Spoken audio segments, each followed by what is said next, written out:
A gente está numa série falando sobre cristianismo público, né? A gente, semana passada, falou sobre cristianismo e política, e hoje a gente vai falar sobre cristianismo e cidadania. Cristianismo público fala sobre aquilo que nós, como cristãos, devemos fazer além das portas da igreja.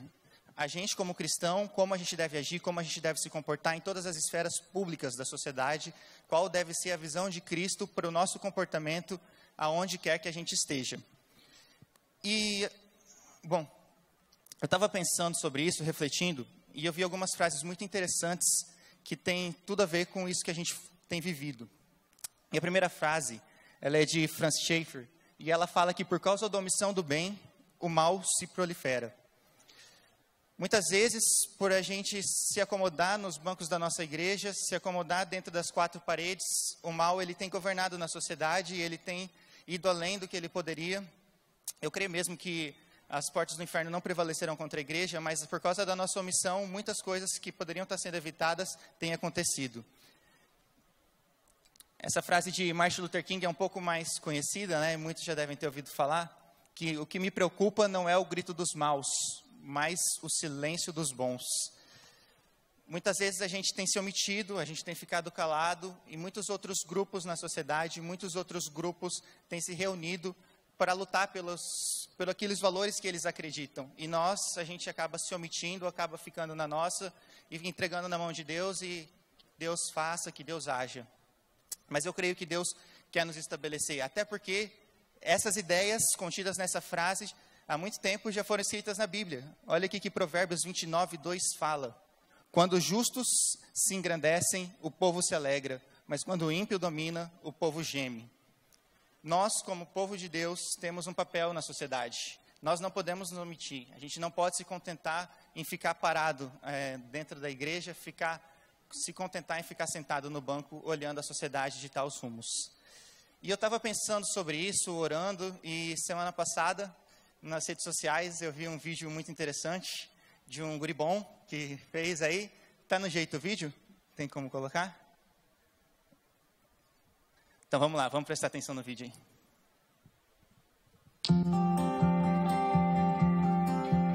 Lá no livro de Mateus, capítulo 22, fala que nós devemos amar o nosso próximo como a nós mesmos. Esse ano de 2018, no mês de agosto, tive a oportunidade de estar participando do The Global Leadership Summit em Chicago, Illinois. Foi algo maravilhoso, que transformou mesmo a minha mente, mudou a minha visão. E lá eu fui profundamente impactado sobre como me tornar um líder melhor e assim poder fazer a diferença na minha comunidade local. Porque existe uma frase que é muito verdade, que eles sempre dizem lá, que quando um líder melhora, todos que estão ao seu redor melhoram também. Preciso ser alguém, tenho esse desejo, eu preciso mesmo ser alguém que deixe um legado neste mundo. E lá no Summit, eu fui empoderado através de ferramentas, de palestras maravilhosas mesmo, que mudaram a minha vida e que tem me feito refletir sobre o momento que nós estamos passando, o momento político pelo qual o nosso país passa.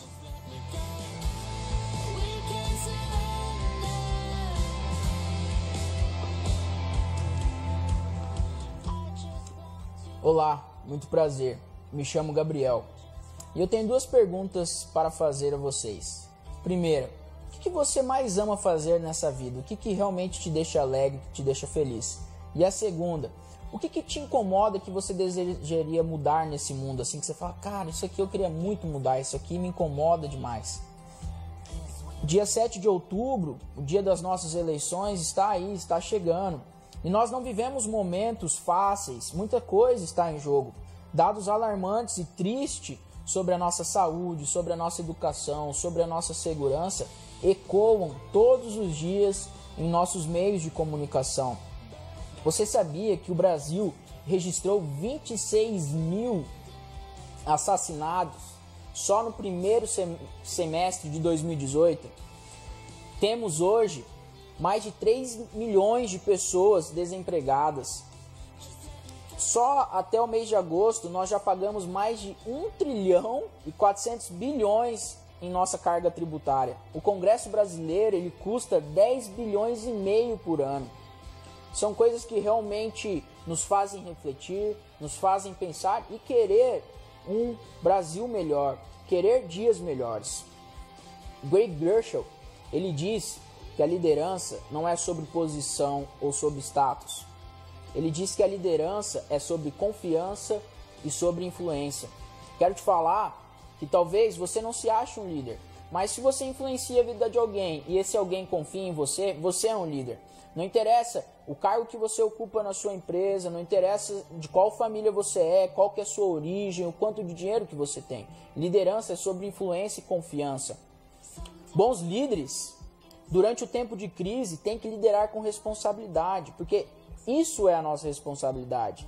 Líderes em tempos difíceis, eles lideram, eles honram a Deus.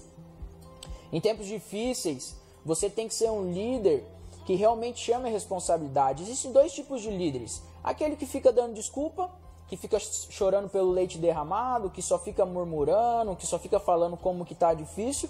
E existem aqueles líderes que lideram, que realmente vão e fazem. Agora, não tem como ser os dois. Quem que você está sendo? T.D. Jakes, ele fala sobre nós pensarmos além dos nossos meios, além mesmo dos nossos recursos que a gente tem no momento, que a gente pode ver. Pense fora da caixa, pense além da situação em que você está vivendo. Como que você pode solucionar e resolver essa dificuldade, esse problema aí na sua casa, na sua comunidade? Nas palavras de Sheila Hinn, liderança é sobre construir um futuro melhor, mas construir esse futuro juntos. Quero falar um pouco com você sobre mesmo estarmos juntos, porque liderança é sobre se conectar, é sobre se desenvolver, é sobre se alegrar com o próximo. Vejo que hoje no nosso país a gente tem muito aquela questão do nós contra eles, do eles contra nós. Nós somos da mesma pátria, nós somos brasileiros. Quero te falar uma coisa, nós somos seres humanos, feitos de carne e osso, sabe? E isso até é engraçado eu estar falando aqui, mas existem algumas pessoas que parece que têm esquecido. Homens e mulheres são melhores juntos. Nós somos melhores juntos. Nós precisamos estar conectados. Nós precisamos fazer algo melhor juntos. Somos mais fortes juntos. Liderança também é sobre respeitar as diferenças. Seja flexível, respeite a opinião do outro. Tenha respeito sobre o seu próximo. Escute, pare para olhar, pare para analisar. Acredito que o legal sobre a convivência com o nosso próximo é a capacidade e o poder que a gente tem de empoderar o nosso próximo. Sabe, liderança não é apenas sobre nós delegarmos tarefas. Liderança é sobre nós delegarmos autoridade, é sobre nós delegarmos confiança. Sabe, realmente, pare para pensar em quem que você tem delegado confiança, em quem que você tem delegado autoridade.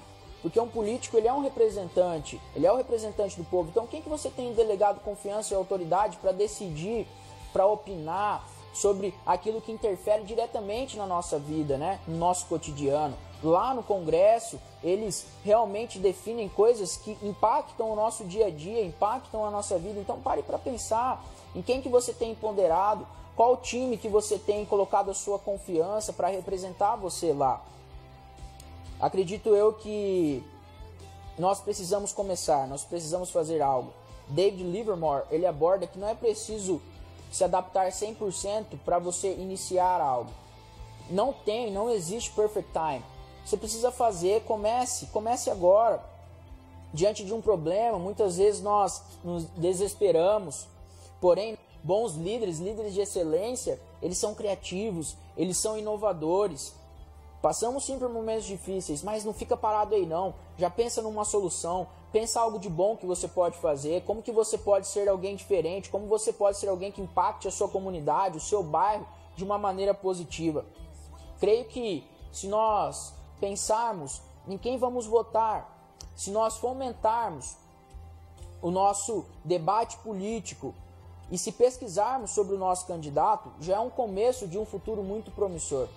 Querendo você ou não, no dia 7 de outubro vai ser eleito nosso presidente, vão ser eleitos nossos senadores, vão ser eleitos nossos governadores, nossos deputados federais e nossos deputados estaduais. Querendo você ou não. Então Então participe, pense, fomente o debate, faça algo de diferente, seja alguém melhor. John Maxwell, ele fala sobre aqueles líderes que vêm antes e vêm mais, vêm além. Nós precisamos estar à frente, nós precisamos mudar. Nós precisamos ser aquelas pessoas que antecipam, que vêm além realmente. Então tenha essa ciência de que dias melhores vão vir. Tenha fé que você pode mudar, que nós juntos podemos mudar. Mas saiba que a sua fé te faz mais forte, ela não torna a sua vida mais fácil. Era isso aí, pessoal. Fiquem com Deus.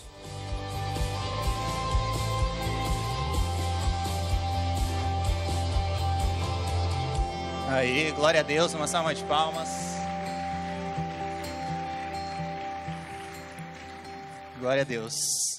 Eu sei que Deus tem usado várias pessoas que têm se posicionado para lutar pela nossa nação, lutar pelo aquilo que são os valores de Cristo sejam estabelecidos no Brasil. Então, assim como o vídeo falou e como o Gabriel falou no vídeo, que a gente possa mesmo se posicionar, não só em relação às eleições, mas em tudo que envolve a nossa pátria. Que a gente tenha consciência de que nós não somos apenas cidadãos celestiais, mas que nós somos cidadãos dessa terra também. E é sobre isso que a gente vai falar hoje, sobre o cristianismo e a cidadania. Bom, eu fui pensar um pouco o que queria dizer isso, cristianismo e cidadania. E para começar a pensar, eu fui estudar um pouco sobre o que é cidadania, qual que era o conceito de cidadania. E aí eu fui no direito, eu sou formado em direito, então a primeira base que eu fui foi pegar o que é cidadania para o direito, mas eu fui ver o que é cidadania para a política, o que é para a filosofia, e é engraçado que todas elas giram em torno de um mesmo denominador. E um conceito simples que eu pensei foi que é o conjunto de direitos e deveres que é exercido por um indivíduo que dá o poder para esse indivíduo de intervir e transformar o espaço da sociedade em que ele vive. Então, cidadania é esse poder que a gente tem de intervir e transformar aonde que a gente está. E como povo de Deus, isso me lembra muito a nossa função de ser sal e de ser luz nessa terra. Ser cidadão é levar os valores de Deus como sal e como luz nos espaços onde a gente ocupa. A gente não pode se omitir e deixar que esses espaços sejam dominados por outras áreas.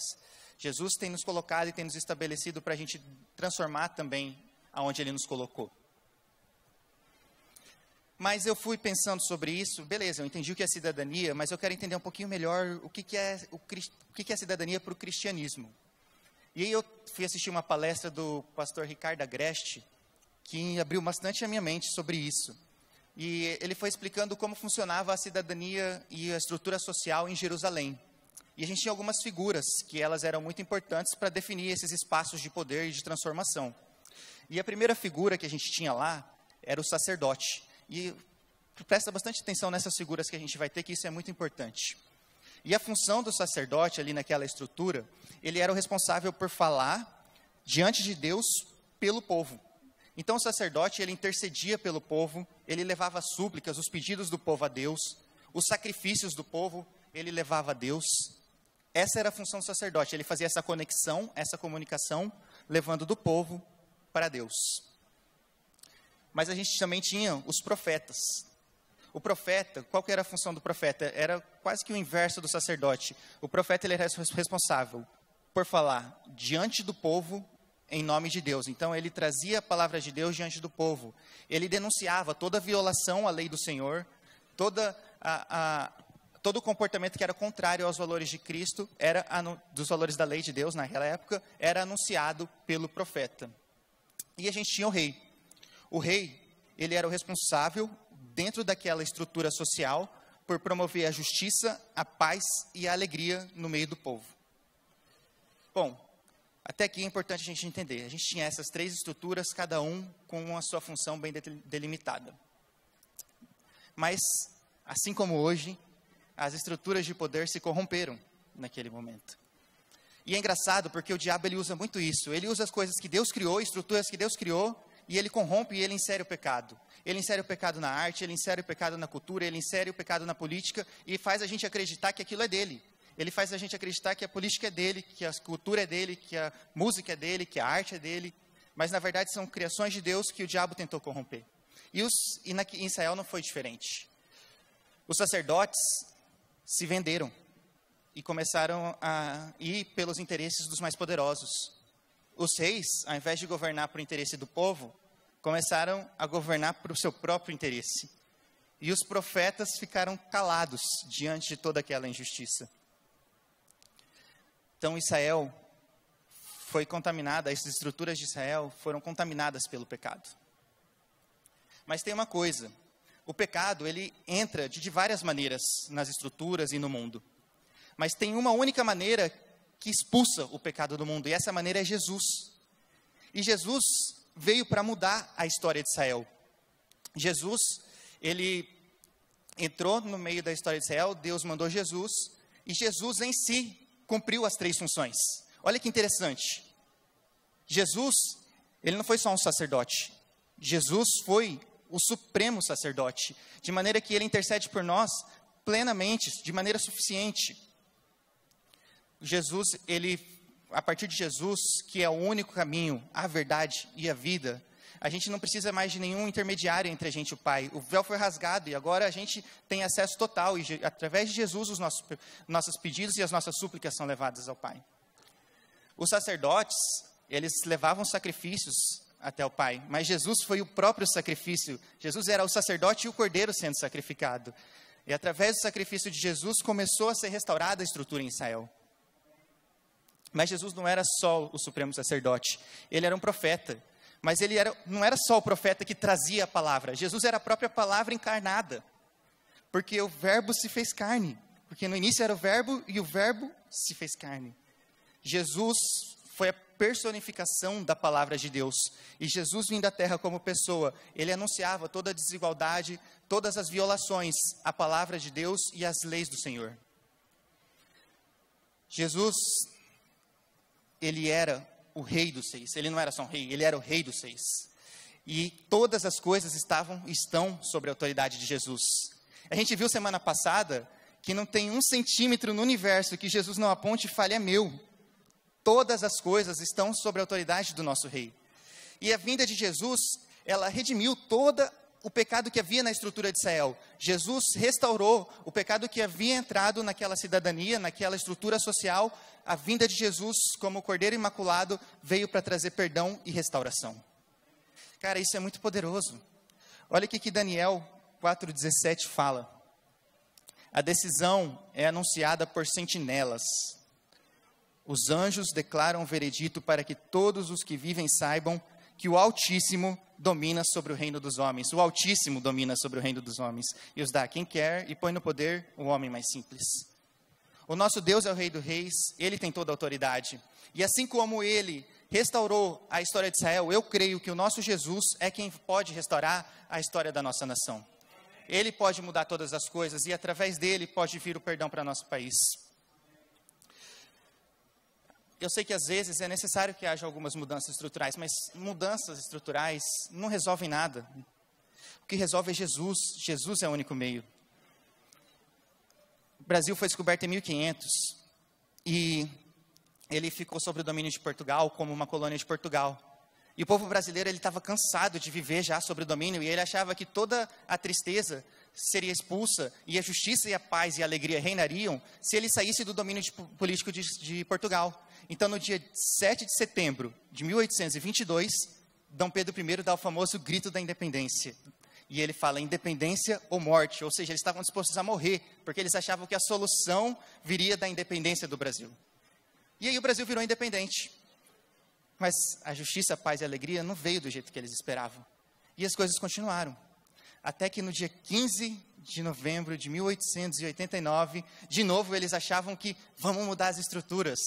E aí vamos proclamar a república e vamos pegar o poder, tirar o poder que está no imperador e colocar o poder na mão do povo, porque isso vai trazer justiça, paz e alegria no nosso meio. Eles conseguiram fazer isso, mas mais uma vez, a mudança das estruturas por si só não resolveu o problema.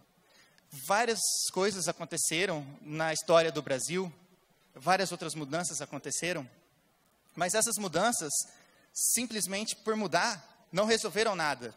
Eu creio que foram mudanças importantes e que nos trouxeram ao Estado democrático de direito que a gente vive hoje, mas essas mudanças, simplesmente, elas mesmas, elas não têm poder de fazer nada.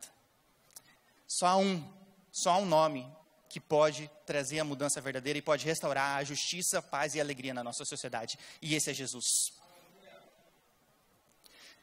Mas beleza, eu entendi isso, mas e o meu papel?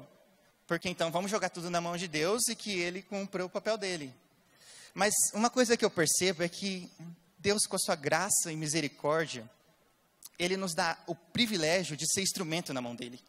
Ele nos dá o privilégio de ser usado para cumprir os propósitos dele nessa terra. João, capítulo 20, versículo 21, fala: assim como o Pai me enviou para ser o sacerdote, para ser o profeta e para ser o rei dessa cidade, eu vos envio. Ou seja, assim como o Pai me enviou para restaurar a sociedade de Israel, eu vos envio para restaurar a sociedade brasileira. Eu e você, nós somos enviados por Deus.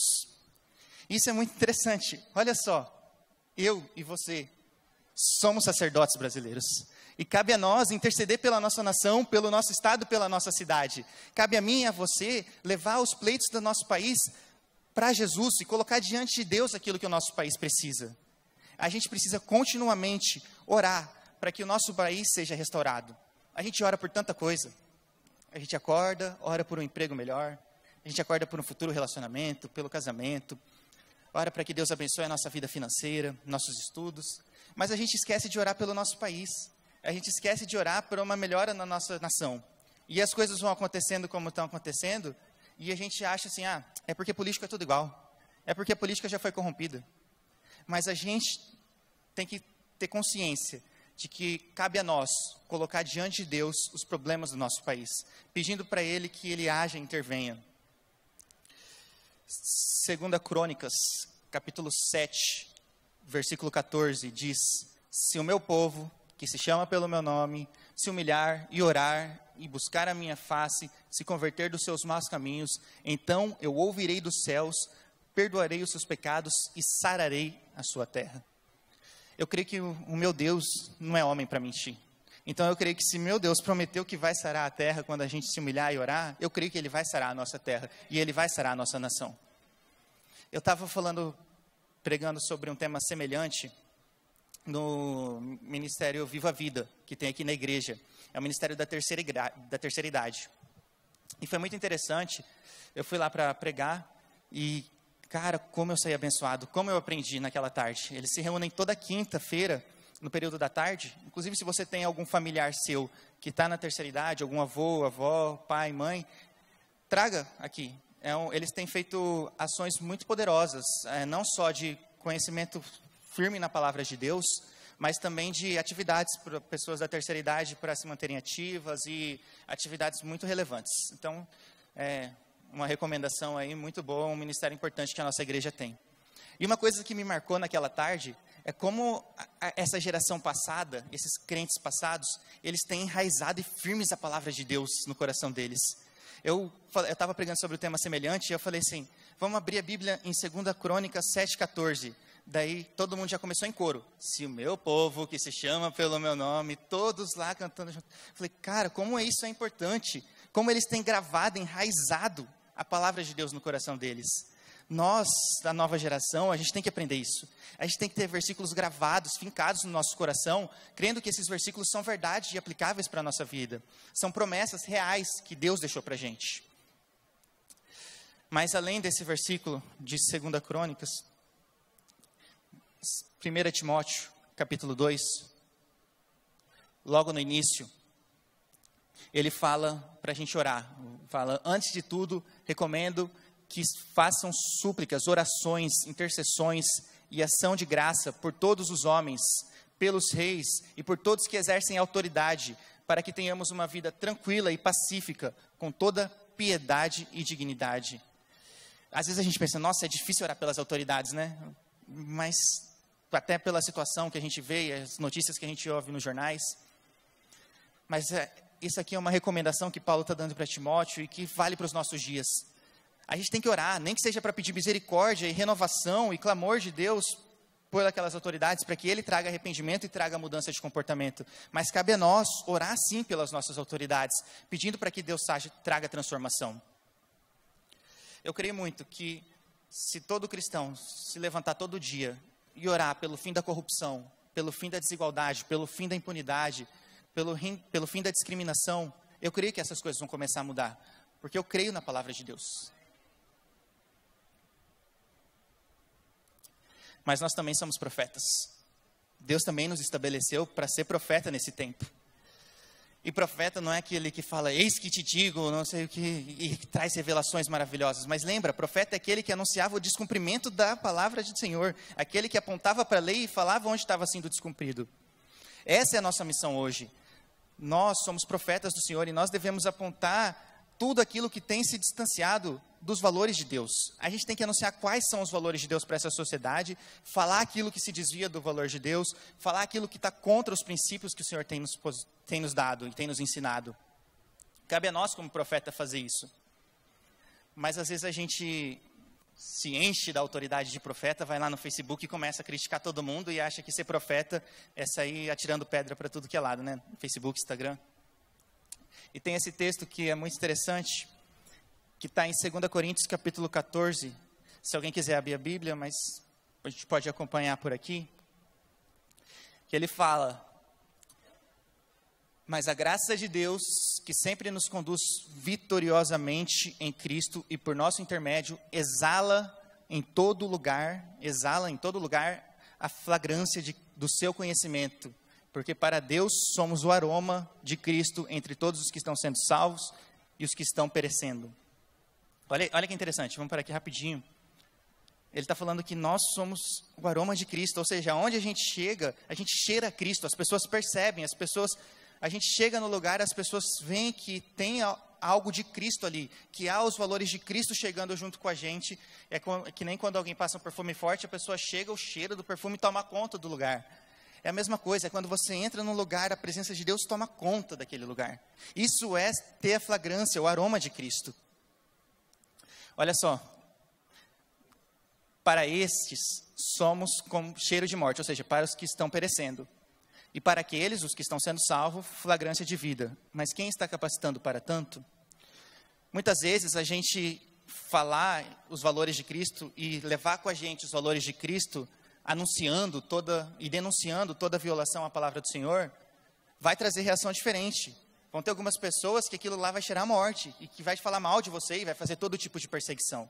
E vão ter pessoas que vão receber aquilo e vão ser transformadas, mas isso não pode nos impedir de anunciar aquilo que o Senhor tem nos ordenado. As reações das pessoas não podem nos paralisar. Ao contrário de muitos, não negociamos a palavra de Deus visando lucro. Antes, em Cristo, falamos diante de Deus com sinceridade, como homens enviados por Deus. Quero fazer uma análise dessa parte, só para a gente ver qual é a nossa função como profeta. Antes da gente chegar nas redes sociais, chutando balde e criticando tudo, olha que interessante, o que ele fala que o profeta precisa fazer. O profeta não negocia a palavra de Deus visando lucro. E lucro aqui não é só lucro financeiro, mas é qualquer benefício. E eu percebi essa questão da integridade. Muitas vezes, a gente quer denunciar a injustiça, e a gente quer fazer textão contra a corrupção e falar mal da corrupção, mas nossos comportamentos diários têm diversos atos corruptos. A pessoa, ela fala contra a corrupção dos políticos, mas ela para em vaga de idoso. Ela fala contra a corrupção dos empresários, mas ela fura fila. Isso é falta de integridade. Porque você está vendendo os seus valores por um benefício, seja estacionar mais rápido, seja ir mais rápido na fila. Eu tenho aprendido, junto com alguns amigos, que você viver contra os princípios de Deus e contra a lei do Senhor, e esperar que Ele te abençoe, é você colocar Deus à prova. Como assim? Um empresário que pede a bênção de Deus e quer a prosperidade financeira, e eu creio que Deus tem prosperidade financeira também para dar para o seu povo, mas o empresário que pede isso, mas só nega imposto, está colocando Deus à prova, porque ele está violando os próprios princípios de Deus e querendo colher daquilo que Deus tem. E não estou pregando teologia da prosperidade nem nada, mas você querer orar para Deus abençoar as suas coisas e agir totalmente contrário aos valores de Deus é, no mínimo, hipocrisia. Então, como profeta, a gente não pode querer ser hipócrita e denunciar aquilo que a gente vive contra. Falar é muito fácil, publicar na rede social, ninguém está vendo, ninguém sabe do seu comportamento no dia a dia. mas Deus sabe. Mas além disso, o profeta, ele tem que ter sinceridade. Aqui fala, em Cristo falamos diante de Deus com sinceridade. E eu fiquei pensando muito sobre isso. Semana passada, a gente viu que uma das falsas percepções que a gente tem sobre política é que a gente deve fazer política e não evangelizar. Ou seja, que a gente deve só focar nas coisas de fora e não focar no nosso próprio ser, nas coisas de Deus, focar naquilo que vem do Senhor. Muitas vezes a gente quer ser profeta e quer denunciar e quer falar por questões ideológicas, por questões pessoais, por questões daquilo que a gente acredita, mas a gente não é movido pelo verdadeiro sentimento do Espírito Santo de Deus. A gente pode fazer todas as coisas movidos por um valor pessoal ou pelo Espírito Santo de Deus. E só vai ter real sinceridade e estar de acordo com aquilo que Deus quer quando a gente é movido pelo Espírito Santo de Deus. O profeta de verdade é aquele que, quando ele olha para as desigualdades, ele não tem o coração frio, mas ele vê alguém passando necessidade, o coração dele chora, porque o Espírito Santo incomoda. O profeta de verdade é sincero, porque quando ele vê a criminalidade aumentando, ele chora, porque ele pensa em tantas pessoas que estão se perdendo, mas ele chora porque o Espírito Santo está tocando ele. A gente precisa ser sincero, com uma sinceridade movida e tocada pelo próprio Espírito Santo de Deus, de maneira que o Espírito revele a nós quais são os valores da palavra.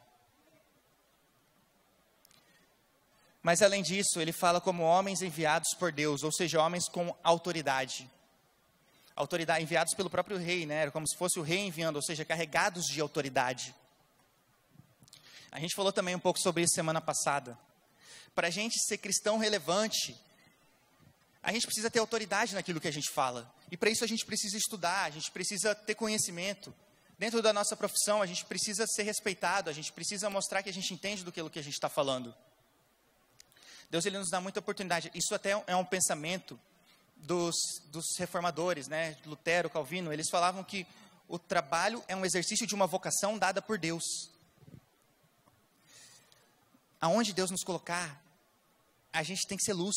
A gente tem que brilhar a luz de Cristo e mostrando competência. Se você é um funcionário que chega no seu serviço e fica o dia inteiro na Globo.com, passando lá, vendo notícia do Neymar, vendo fofoca que tem ali naquela parte da Globo lá que não serve para nada, mas se você passa o seu dia inteiro perdendo tempo com essas coisas, você não é exemplo. E aí quando você for falar dos seus valores para os seus colegas de trabalho, eles vão olhar e falar, você falando? Agora, se você é alguém que vai lá e mostra competência, mostra seriedade, quando você fala, as pessoas elas vão respeitar. John Maxwell fala que antes de você convencer as pessoas das suas ideias, você tem que ganhar elas para você. Você tem que mostrar que elas podem confiar em você. Não adianta você vir com os melhores argumentos possíveis do mundo, se você não tiver ganhado as pessoas para você antes. Então, cabe a nós também, como povo de Deus, nos posicionarmos na sociedade com seriedade e com respeito, para que a gente tenha autoridade. Então, não é fácil ser profeta. Não é só pegar a rede social e comunicar com todo mundo. A gente tem que ter integridade, a gente tem que ter sinceridade, a gente tem que ter autoridade. Mas Deus nos chama para ser embaixadores. Porque no nosso reino só existe um rei. Então não são vários reis, mas a gente é embaixador. Ou seja, a gente é enviado do rei.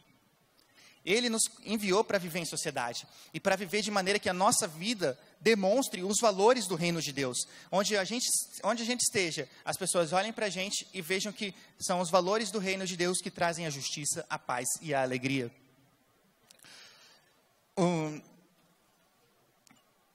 Filipenses 3:20 fala que a nossa cidadania, olha só, a nossa cidadania, porém, está nos céus, de onde esperamos ansiosamente um Salvador, o Senhor Jesus Cristo. Realmente, de fato, nós somos cidadãos celestiais.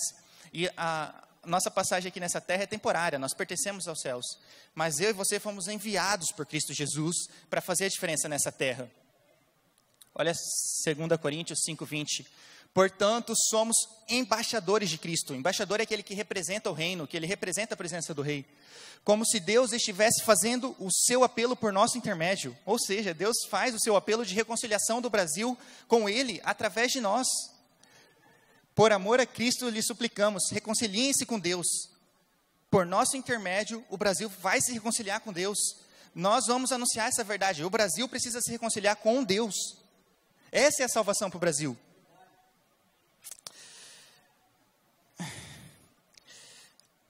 como eu disse, eu não acredito que a mudança do nosso país vai começar pela uma mudança de estrutura.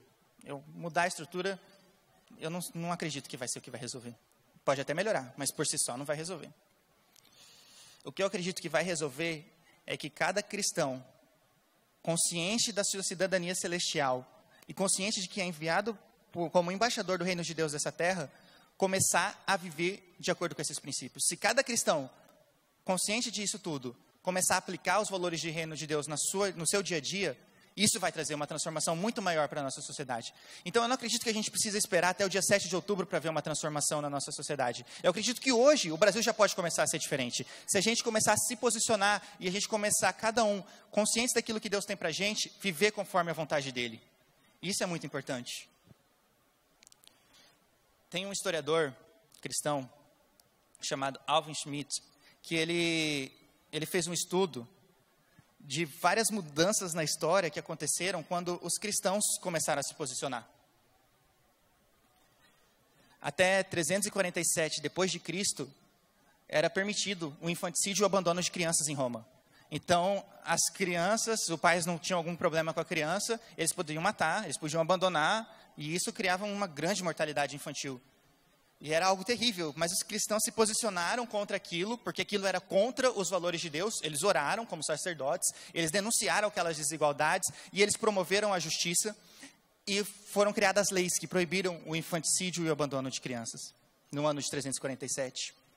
Na Índia, até 1829, era permitido queimar viúvas, vivas. Se a mulher ficasse viúva, por causa do prejuízo social que ela poderia dar, inclusive financeiro, era permitido que fosse queimada vivas viúvas. Mas, por causa de um movimento cristão, de luta pelo direito dessas mulheres, em 1829, foi criada uma lei que proibia a queima de viúvas vivas. Cristãos se posicionando. Até o século XVI, não tinha um sistema de escolas públicas na Alemanha. E cristãos lutaram para que o ensino fosse dado para todas as pessoas, dos mais pobres aos mais ricos, que a condição intelectual não ficasse atrelada à condição financeira. Cristãos se posicionaram e esses valores do reino de Deus foram sendo instituídos aqui na terra. Os cristãos tiveram um importante papel na abolição da escravatura na Inglaterra, no ano de 1840. William Wilborn, eu acho que chama, ele foi um cristão muito relevante pela luta da abolição da escravatura. Primeiro pelo comércio ilegal de escravos, depois pela abolição da escravatura em si, na Inglaterra. Os cristãos já tiveram um papel muito importante pela melhoria da sociedade ao longo de toda a história. Muito famoso, né, o caso da luta de Martin Luther King pela proibição da discriminação racial nos Estados Unidos. Os cristãos já foram eficientes transformadores da história. E o mesmo poder do Espírito que havia nesses cristãos, há em nós hoje. Há na igreja brasileira. Deus, Ele nos chamou para ser agente de transformação. Aonde há um cristão, há um agente poderoso de transformação da sociedade. Se cidadania, como a gente viu, é esse poder, é essa posição de interferência e transformação no espaço social em que vive, a gente como cristão pode transformar esses valores e inserir os valores do reino de Deus nesses espaços. Isso é incrível, isso é ser cidadão celestial, isso é a visão que o cristianismo tem que ter, o que o cristão tem que ter a respeito da cidadania. Bom, se eu posso intervir e mudar os valores da sociedade, eu vou intervir e mudar de acordo com os princípios do reino de Deus, de modo que, como a gente cantou, os céus se abram e aquilo que é feito no reino de Deus lá no céu, seja estabelecido no reino de Deus nessa terra. Eu creio mesmo, e eu sempre falei isso, eu fui chamado para estabelecer o reino de Deus, a justiça do reino de Deus nessa terra, e eu creio que cada um de nós tem esse mesmo chamado. A gente foi chamado para que a mesma paz, alegria e justiça que há nos céus, comece aqui na terra. Eu creio que isso vai acontecer no Brasil. Eu creio que isso vai acontecer independente do resultado das eleições, independente de político, porque Deus não depende de político. Deus, Ele age da maneira que Ele quer. E nós cristãos não dependemos da estrutura do Estado. Os cristãos nunca dependerão da estrutura do Estado. A gente depende do nosso Deus, e Ele é poderoso para fazer qualquer coisa. Então, dito tudo isso, eu queria que você saísse daqui com essa consciência. você como cristão tem um papel muito importante, que vai além dos seus votos lá na urna. Se passa por lá também, mas vai além. O seu posicionamento na sociedade, o seu posicionamento na sua família, o seu posicionamento na sua universidade, no seu emprego. Ali você pode começar a exalar o aroma de Cristo, sendo sacerdote, intercedendo e orando. Você pode ser profeta, anunciando com integridade, sinceridade e autoridade as violações à lei do Senhor. E você pode ser um embaixador de Cristo, representando a justiça, a paz e a alegria do reino de Deus. Queria te convidar a ficar de pé no seu lugar.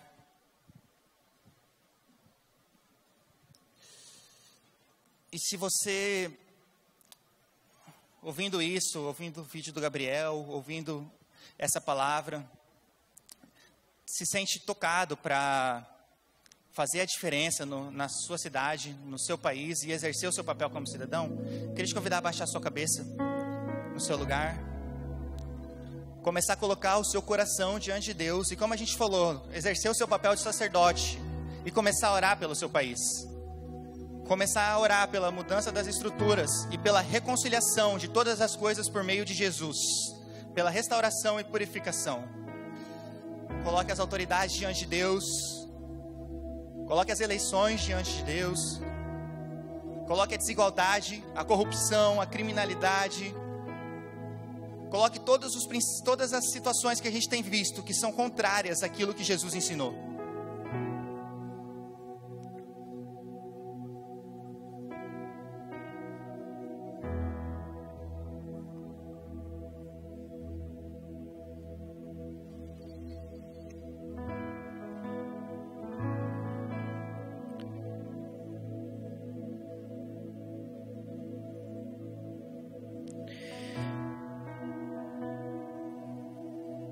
Deus, nós clamamos a Ti nessa noite, para que o Senhor nos faça verdadeiros cidadãos, não cidadãos da terra em primeiro lugar, mas cidadãos dos céus, com os valores dos céus, porque quando nós formos cidadãos dos céus, de fato, a terra será transformada. Quando encarnarmos os valores que queimam no teu coração, a terra será transformada. Quanto mais nós olharmos para os céus, mais nós veremos as diferenças que existem da nossa sociedade com os teus valores. Isso deve quebrar o nosso coração. Nós devemos ter o nosso coração quebrado pela desigualdade social. E devemos nos posicionar para que através de nós, dos nossos valores, da nossa postura e da nossa luta, a desigualdade social seja minimizada no nosso país. Analfabetismo é um problema nosso. Ó Deus, a opressão que tantas pessoas sofrem é um problema nosso. Não é por causa dos valores da sociedade, ou os valores iluministas, os valores disso e daquilo, dessa ou daquela outra bandeira. São os valores do Senhor. O Senhor ama o ser humano. É daí que parte a nossa cidadania. O Senhor ama e o Senhor deu de si mesmo para que o homem fosse reconciliado contigo. É daí que parte o meu compromisso com o outro. Deus, o problema do meio ambiente é um problema da igreja também. É nosso. Não é porque isso é um valor para as pessoas lá fora, tem que ser para nós também. Não, é porque tudo foi criado pelo Senhor. Cada árvore, cada rio, cada animal, cada ecossistema foi desenhado pelo Senhor, pertence a Ti, e o Senhor deu a nós para que nós cuidássemos da criação. É daí que nasce o meu comprometimento com o meio ambiente, é de um compromisso contigo em primeiro lugar, porque eu tenho um compromisso contigo, eu tenho um compromisso com o pobre, porque eu tenho um compromisso contigo, eu tenho um compromisso com a criação, porque eu tenho um compromisso contigo, eu tenho um compromisso com as pessoas. Essa é a base da nossa cidadania, Senhor, e nós como igreja precisamos tanto disso. A gente está falando das eleições, a gente está falando de bandeiras, de propostas, de projetos de governo, e nós não queremos fugir da nossa responsabilidade, queremos ser cidadãos, queremos que Campo Grande melhore, queremos que o asfalto chegue, Queremos que os professores sejam respeitados na escola. Queremos que eles ganhem melhores salários. Queremos que mais pessoas tenham acesso à educação de qualidade, seja ela pública ou privada. Queremos que as pessoas tenham acesso à saúde. Queremos que os postos de saúde tenham condição de dar atendimento para as pessoas. Queremos que o transporte público seja mais seguro. Queremos que as pessoas não sejam assaltadas à luz do dia no ponto de ônibus, ó Deus. Não queremos ficar temendo, ó Pai, o tráfico. Tudo isso, Senhor, deve ser encarnado por nós, cristãos, cidadãos presentes. Mas os valores que nos levam a contestar essas coisas não são os valores do mundo, são os teus valores. E por ti nós nos levantamos. Nós não somos militantes, nós somos embaixadores. Nós representamos um reino, nós representamos uma autoridade. E nós queremos nos levantar, ó Pai, com essa voz nestes dias e nos comprometermos com a nossa nação. Precisamos ter respostas para essas coisas, precisamos refletir sobre elas. Qual é a melhor saída para o Brasil? Qual é a melhor saída para a economia? Qual é a melhor saída para a educação? E aí nós vamos pensar nos nossos candidatos a partir destes valores do reino de Deus.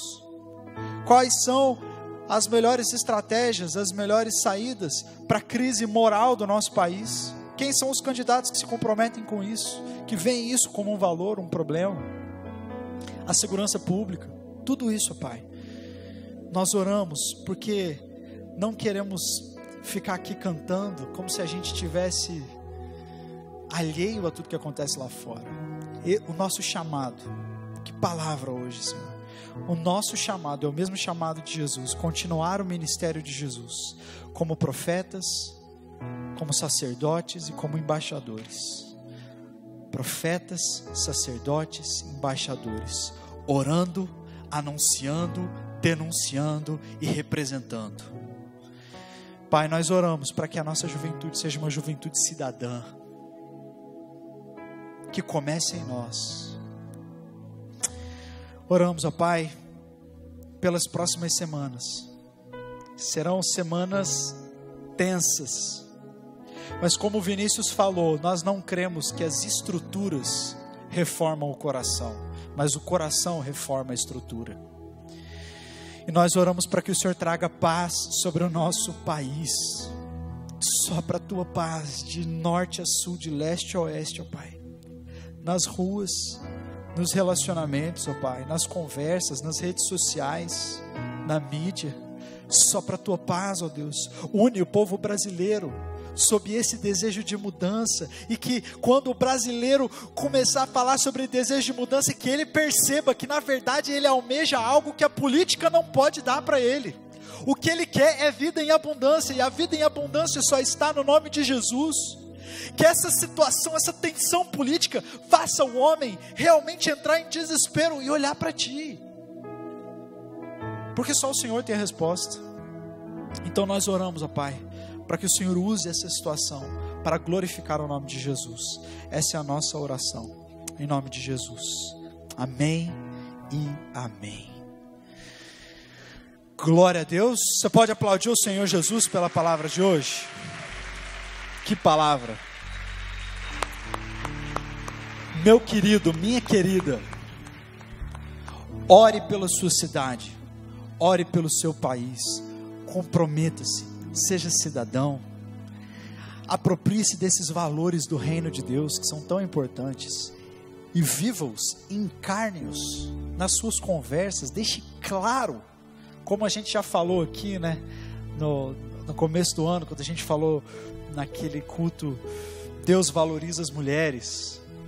Você tem que ser o primeiro a não rir de piada machista, por exemplo. Primeiro a não rir desse tipo de piada. O primeiro a reprovar esse tipo de comportamento. Você tem que ser o primeiro a respeitar os mais idosos e dar o seu lugar na fila.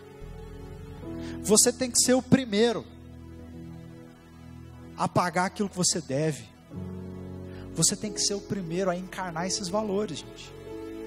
Nós temos que ser reconhecidos por isso. Aqueles caras vivem bem na terra. Mas eles não vivem bem na terra porque eles encarnaram os valores da terra. Eles vivem bem na terra porque eles encarnaram os valores do céu. Amém? Nós já vamos encerrar, vamos orar encerrando e cantar mais uma música, e aí você vai estar livre para ir fazer a sua inscrição para o retiro, né, e para o Congresso Arte e Vida. Mas quero te lembrar disso. Você esteja orando pelo seu país. Ore por aquela pessoa que vai ser eleita, principalmente, né, nessa tensão maior no cargo de presidente da República, para que essa pessoa seja visitada pelo Espírito Santo. Eu acredito que o Espírito Santo pode visitar qualquer pessoa, e ele pode transformar qualquer pessoa. O maior apóstolo que nós temos, entre aspas, né? Mas o apóstolo de maior peso nós temos na Bíblia era um perseguidor da igreja, era um assassino de cristãos.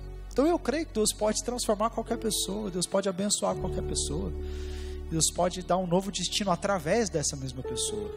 Qualquer um. Então é por isso que eu oro. E ore por isso também. Amém? Posso contar com a sua oração? Glória a Deus. Queridos, saindo agora, você passa no balcão e faz a sua inscrição. Nós temos o primeiro lote todo aqui já, de inscrição do retiro para ser feito no valor mais baixo. Você pode reservar a sua vaga com R$50 e pagar mais tarde, pagar depois, pagar em outubro ou pagar em novembro. Mas já faça a sua inscrição. Se você tem cartão, você pode parcelar até 3 vezes esse valor de 160, tá? Mas não deixa para depois, você vai ficar sem vaga, porque são só 120. Então já resolve o teu retiro hoje. Tá joia? Procura o Breder e a Renatinha, eles estão lá no balcão. E faça a sua inscrição no Arte Vida. Procura lá uma oficina bacana e vamos prestigiar, porque vai estar muito bom. Amém? Que a graça do nosso Senhor Jesus Cristo, o amor maravilhoso, o perdoador do Pai, a consolação permanente, a atuação poderosa do Espírito Santo seja com todo o povo de Deus, desde agora e para sempre, no Brasil e em todo o mundo, em nome de Jesus. Amém e amém. Tenha uma semana abençoada de vitória. Seja cidadão, seja um homem e uma mulher cheio do Espírito Santo, e vamos mudar a nossa nação. Amém? Glória a Deus, até semana que vem. Uou!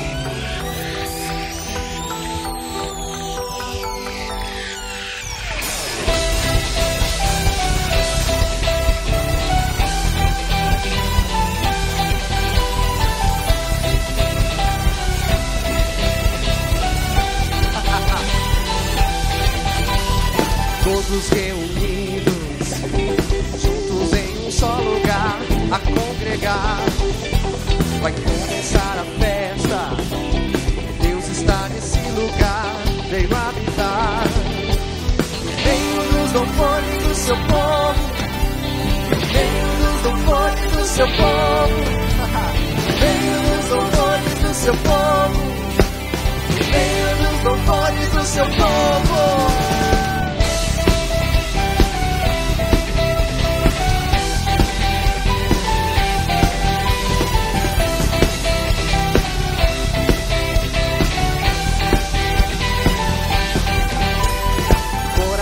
Unidos, prontos para começar a celebrar.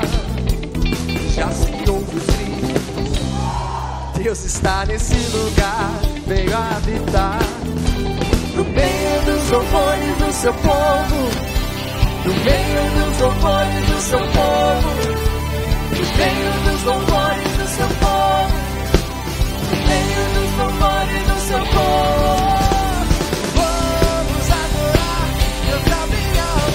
Vamos celebrar, gritar bem alto, Deus aqui está, entronizado no meio dos louvores do seu povo.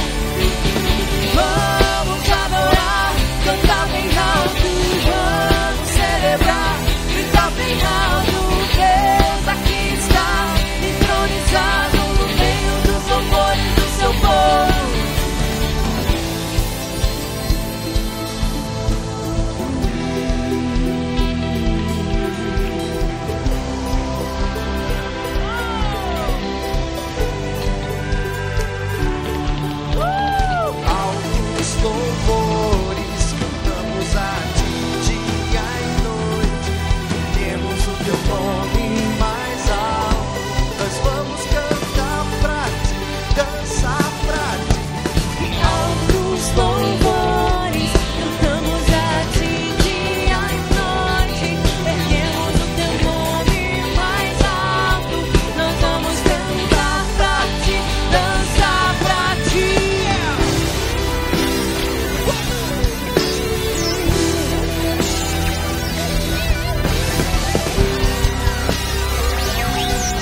O Thiago Pressão.